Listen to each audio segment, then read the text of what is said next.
From the Good News Broadcasting Studio headquarters here in Nairobi, my name is Eugene Ochinkwach, and this is The Insight, where we chew political boluses into that which you can easily digest.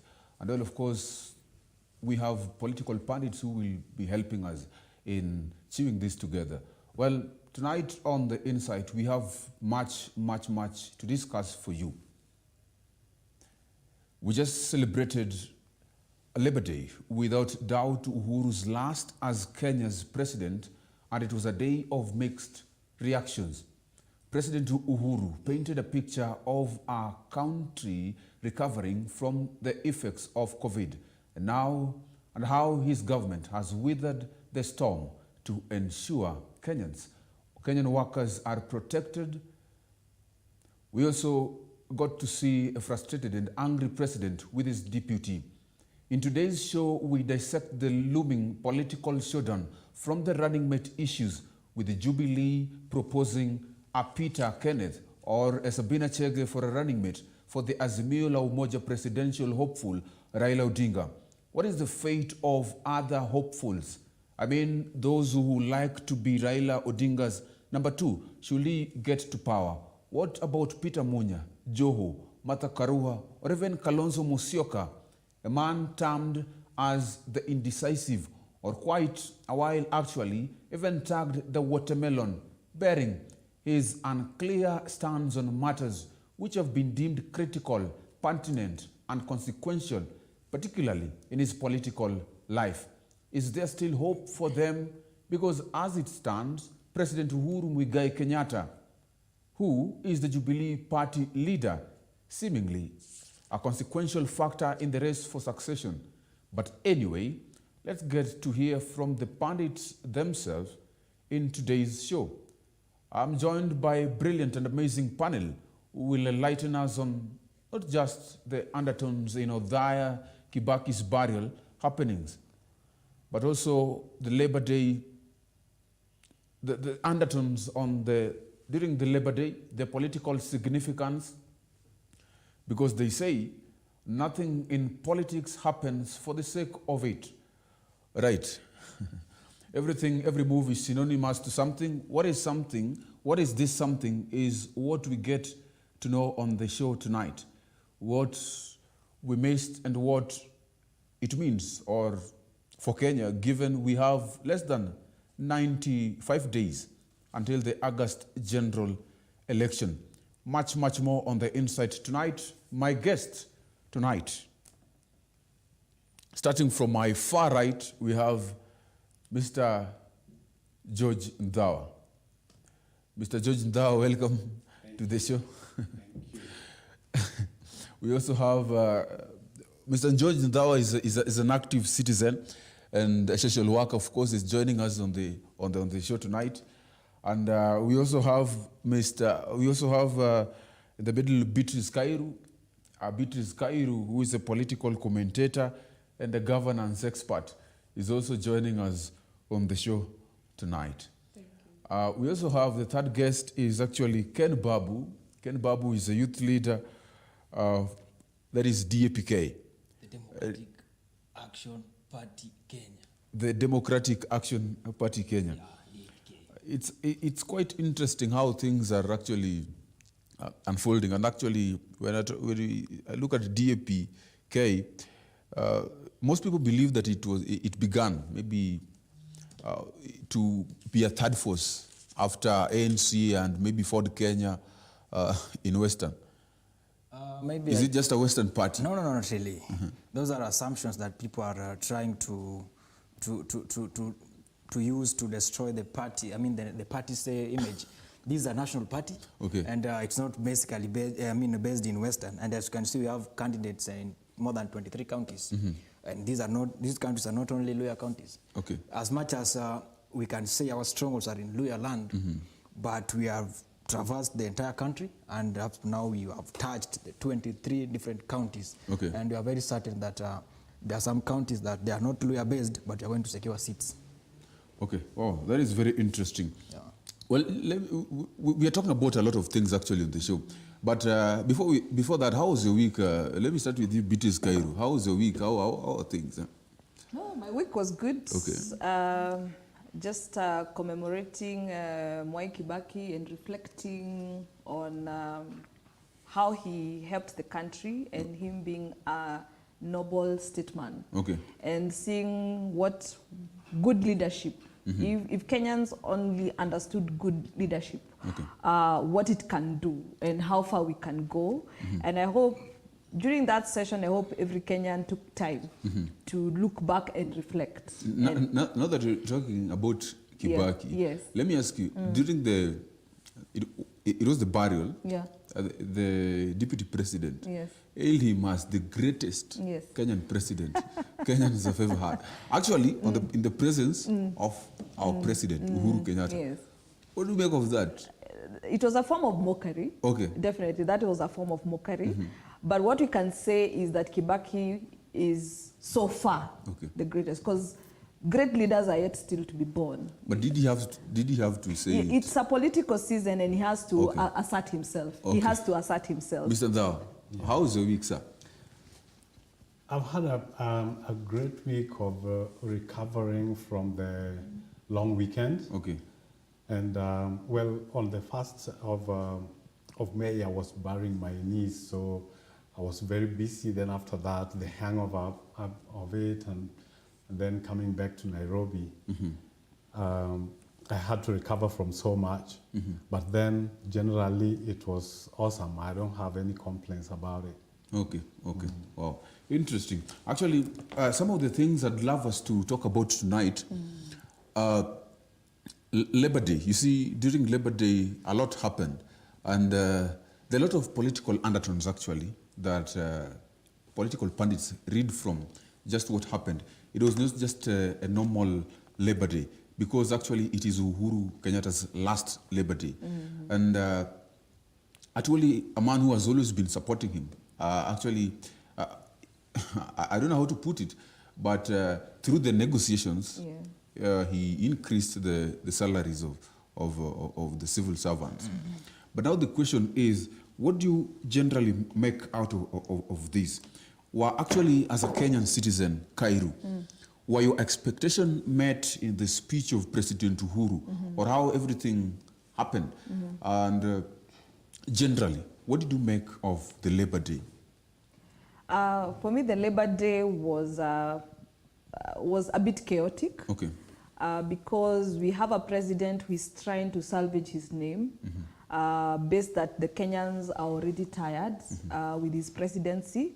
And the unfortunate thing is that his backyard is already tired of his presidency, because people have not felt the effect of his governance up to the grassroots levels. That's where the issue is coming from. So him trying to say he's increasing salary, for me, it felt it's more of a political statement, so as to salvage his name during this time and period, the campaign period, because most Kenyans feel that the Uhuru presidency has favored the top rich, but the grassroots have not felt his presidency and have not felt the effect of his presidency. Actually, most Kenyans are already tired.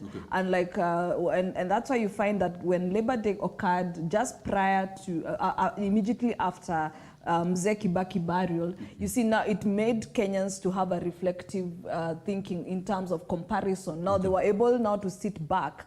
And I think his death was very much timely, because it gives Kenyans a time to reflect and do comparison of the type of leadership. What most Kenyans don't understand is one of the greatest role of Mwai KIbaki is for Kenyans to have a reference point. He may not actually end up being the best of the best or the greatest of them all, but it gives them a reference point. There is nothing, because prior to that, we didn't have a reference point.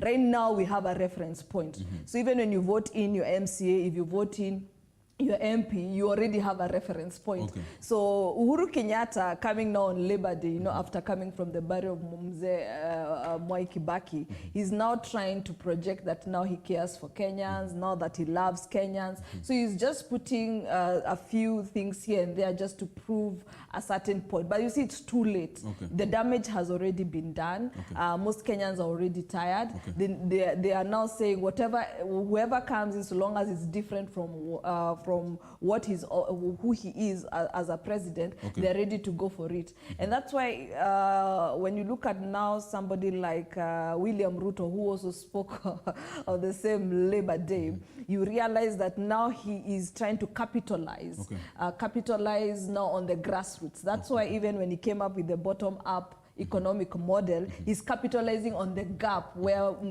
President Uhuru Kenyatta did not focus. Because he focused on the big people. But now someone like Ruto now is saying, I'm going now to focus on the grassroots. And that's why he's beaten Raila and Uhuru Kenyatta 10-0, because they have been aloof for a very long time. Now, what they are now realizing the last minute, they have realized, oh, okay, now we really need to go back to the grassroots. But for Labor Day, for someone like the deputy president, he just took advantage of it and used it as a campaign podium to campaign his political ambition. And now, because it's only 3 months left, he's like, you can't fire me right now, I can't resign right now, there can't be a parliament holding right now to impeach me. So he's taking advantage of it, knowing that no matter the threats, there's nothing much that can be done, and already he has had mileage. So he's trying to salvage by saying the 12% increment of salaries, trying to, and then the other thing is that, you see, as a leader, when you start blaming other people. And, we are coming much into the details, but actually I want to get you, generally what you think of the speech in which, of course, included an increase, a 12% increase of salary. Let me come to you, Mr. Ndawa. What do you think about the president's speech and the increase of the salaries? Well, you know, each and every Labor Day in Kenya, we are expecting an increase of wages. So, regardless of the status of the presidency or of the president at that moment, every Kenyan going to that stadium or going to that open space to listen to the president is waiting to hear how much is he adding into my pocket. I know the deputy president created, actually he just created it, and in fact he made it, it was his strategy to campaign for his presidency. That he had to make sure that Uhuru didn't finish the race the right way like Kibaki did. He did that, but let us so that Uhuru can struggle while finishing to get all the blames. And I can elaborate on that if you give me time, because you know what? I'll give you time to elaborate on maybe the route Uhuru back and forth, because actually it is not the first time, it is not the second time, nor the third time. It is something that has been continuous. But generally, I want us to look at maybe the trajectory of the economy generally. The president is speaking of a 12% increase in the wages of the civil servants. But my question is like, is that 12% even consequential in the lives of the general wananchi? Is it something that maybe we can see it, we can notice it, or maybe the fuel prices or other things?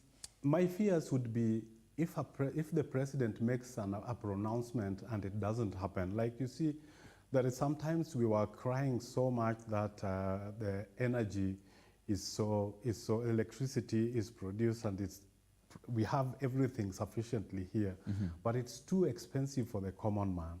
And he made a pronouncement that it's going to be reduced. And you know, you check your bill, or when you buy your token each and every time, people are still crying that it's not gone down yet, because what they used to get when it began is not the same thing they have come back to. So he should make a pronouncement, and action should follow, so that even however little it is, there is something other than having nothing. Because look at it this way, we are just coming back after COVID-19. And what the damage that COVID-19 made cannot be salvaged in 1 year. Okay, but Mr. Othaya, my question is, look at the increase now, the 12% increase that the president mentioned during his speech, during Labor Day actually. Do you think it is, like, how does it affect the life of Kenyans? Is it something that maybe is significant? Somehow it is significant. And you know, and the reason why I was bringing the COVID-19, because I know that sometimes there is at least, it's better to have something little than nothing. Because you know, we are it's not only the people who are recovering, even the government is recovering from that. Okay. So when the government is recovering, they cannot make a big pronouncement and then let people down. I would rather he does it a small way, but delivers that. So my biggest fear is delivery. Okay. Mr. Ken Babu. But something to add on that 12%. I'm giving a chance. Okay. Let me just get what Ken Babu thinks about this. Because actually you are a youth. Yes. The population of Kenya, 75% of it are youth. Yes. Very consequential population indeed.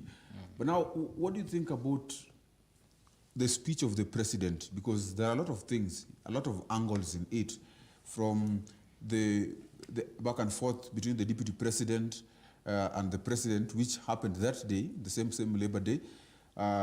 We also have the increase of the 12.5%. Maybe you can just touch on the two. And first, let me start with this issue of back and forth between the president and the deputy president. Yes. I think the deputy president, Mheshimiwa William Samoei Ruto, is the person who should be appreciating Raila Odinga in this country.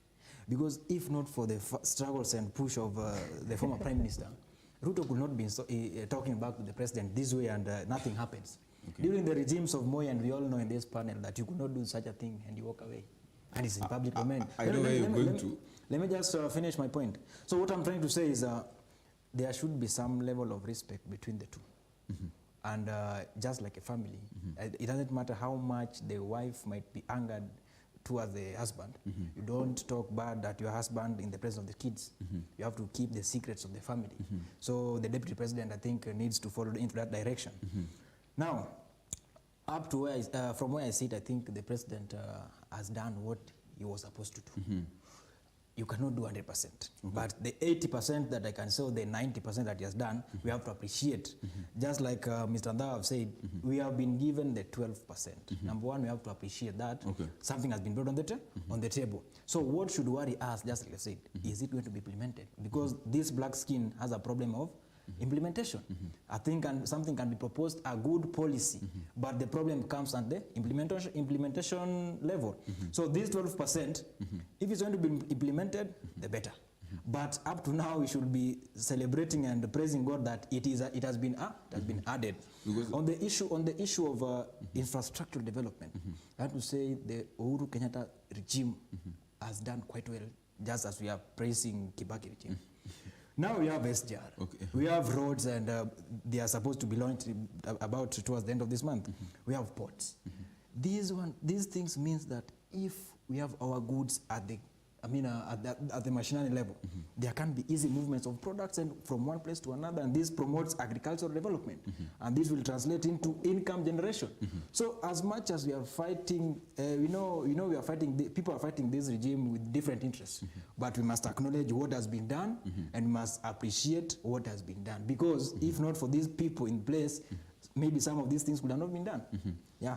There's also something that President Uhuru said, though it was at tantrum thrown at the deputy. But what he said was that Kenya has been facing a lot of issues. We have COVID. Yes. We have had the Ukraine war. The Ukraine war, and was asking, was I even in Ukraine? But let alone the part where he talks to the deputy. Now, do you personally think that where we are economically, actually, people are complaining. A lot of Kenyans are complaining about the economic state of Kenya.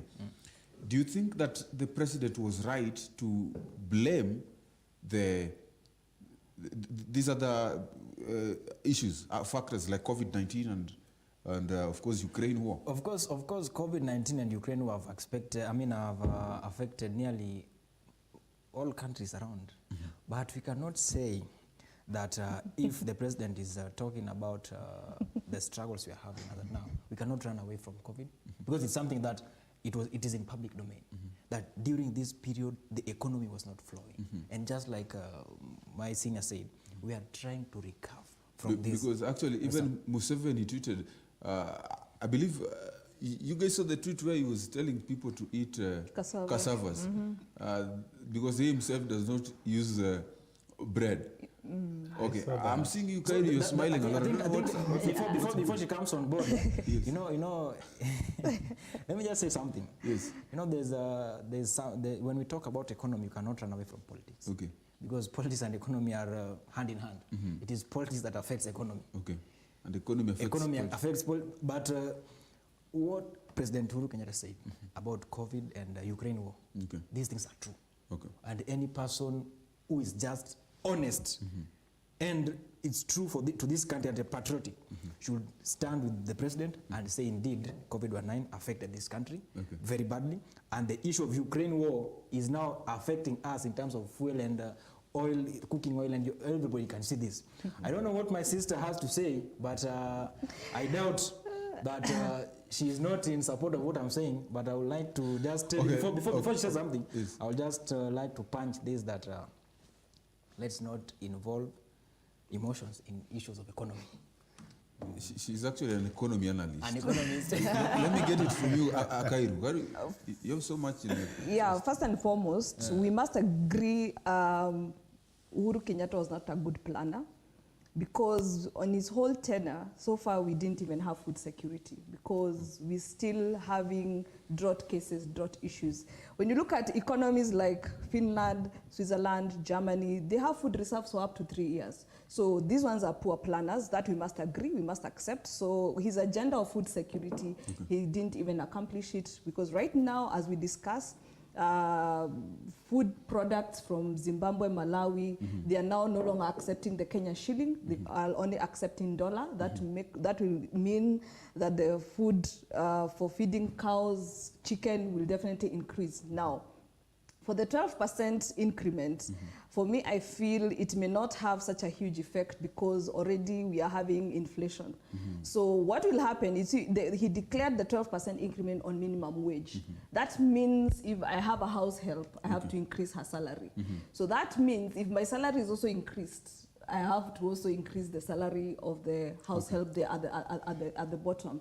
And now, because food prices are high, look at electricity is high, name it, all this, and now they have introduced levies, like these new roads that are going to be open, the expressway. Trust you me, no poor person is going to use those roads, because kama hauna pesa, you'll be using the lower road. So that tells you when that 12% increment occurs, already we have food prices. Right now, 1,000 shillings is not even worth much when you walk into a supermarket. So I don't feel it will have such a huge effect. So for me, that's why I felt just declaring 12% increment was just a political statement. But they know they have what they have done and destroyed in terms of the country. Now, when you say that, when he came and started blaming COVID, Ukraine, it's just an escapist, because we asked, sometimes I ask people, okay, if we hold everything constant and we don't discuss from 2020, if we then look at from 2013 to even that 2020, where there was no COVID, there was no Ukraine war, then what is the difference that the Uhuru presidency did? Because what we see him is just a status quo kind of a president, because he was doing what we call continuous project of the blueprint that Othaya KIbaki left. So if someone would ask you, what is the mega thing that Uhuru Kenyatta has done, all you'll hear is Kenyans just crying, everything shot up, and now people will be told, where do you expect the government to get money from? And this government official will tell you, you have to increase the taxes, you have to increase the food prices, because that is where the government will pick their money from, so that was to pay the debt.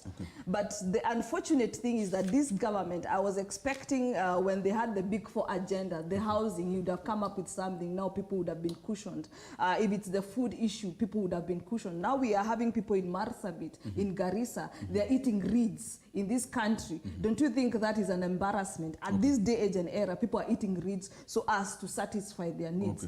So for me, that's why I'm saying, as much as we want to play politics, sometimes call a spade a spade. Say it as it is. It's not being emotional, but it's just looking at the things on the ground the way they are and stating them as fact the way it is. So I wish they can be honest with themselves. We can conclude his presidency was for the oligarchs. It was not for the peasants. It was not necessarily for the peasants. Yeah. Okay. We actually have much to talk, but we're going for a short break. We're coming back. Well, it's the political showdown. We are discussing this right in GBS TV Africa. Well, 21144 is our SMS line where you can get us, and also at GBS TV Africa at Eugene Ochinkwachi. We're talking about a lot of things. Also matters economy, delving deeply into it, and of course the political undertones right now. Well, we're going for a short break and we're going to come right back.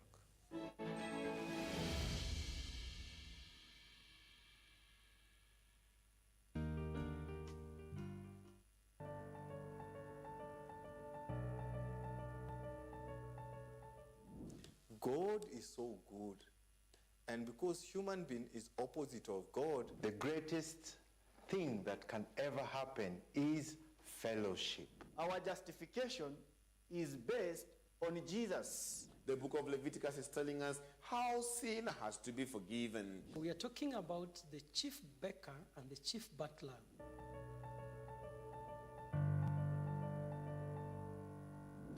Knowing this first, that no prophecy of the scripture is of any private interpretation.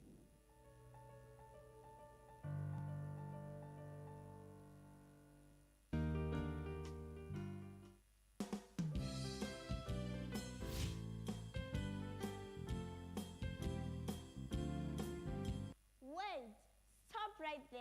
It's the kids' mind. Kids' mind. Kids' mind. Kids' mind. Enjoy this part into triangle shape. Songs, dances, English and so funky. Pow, pow, pow. Vitamins blasting off. Amazing tomato. And Bible stories.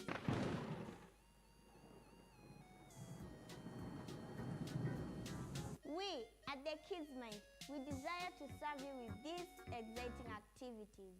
Join us. Join us every Monday to Friday from 4 p.m. to 5 p.m.